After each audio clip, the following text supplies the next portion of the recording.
Saranya big ബോസിൽ ഇറങ്ങിയ സമയത്ത് നമ്മൾ ചോദിച്ചപ്പോൾ പറയണ്ടായി ഞാൻ പിന്നൊരിക്കൽ എല്ലാം പറയാം എന്ന് പറയാം. അപ്പം കാര്യങ്ങളൊക്കെ ഇപ്പൊ ഈ വിവാദ വിഷയങ്ങളൊക്കെ ശ്രദ്ധിച്ചായിരുന്നോ?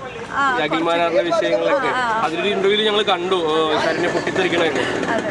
അപ്പൊ ഈ വിഷയത്തിൽ എന്താണ് ശരിക്കും ശരണ്യന്റെ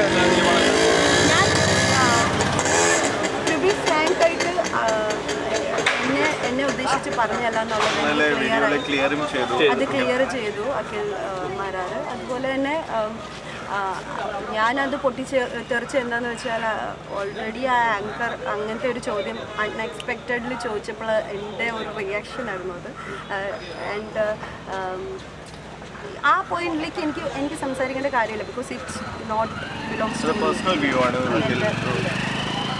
ആ ആങ്കർ തന്നെ പോലെ വന്നിട്ട് ഇങ്ങനെ അത് അങ്ങനെയൊക്കെയും കണ്ടു. അത് അവർ രണ്ടുപേരും അത് ഡിബേറ്റ് രീതിയിൽ പോയിക്കൊണ്ടിരിക്കുകയാണ്. അത് അവർ രണ്ടുപേരുടെ ഒരു പോയിന്റ് ഓഫ് വ്യൂവിൽ അവരെന്താന്ന് വെച്ചാൽ തീരുമാനിക്കട്ടെ. കാണുന്നുണ്ടോ ബിഗ് ബോസ്? കാണുന്നുണ്ടോ? ഞാൻ ഇടയ്ക്കിടയ്ക്ക് കാണുന്നുണ്ട്. എങ്ങനെയുണ്ട് ഇപ്പോഴത്തെ ഒരു കളി അനുസരിച്ച് എല്ലാവരും ട്രാക്ക് മാറ്റിയിട്ടാണ് കളിക്കുന്നത്. ജാസ്മിനൊക്കെ ഇപ്പോൾ സിംഗിൾ ആയിട്ട് കളിക്കുന്നുണ്ട്.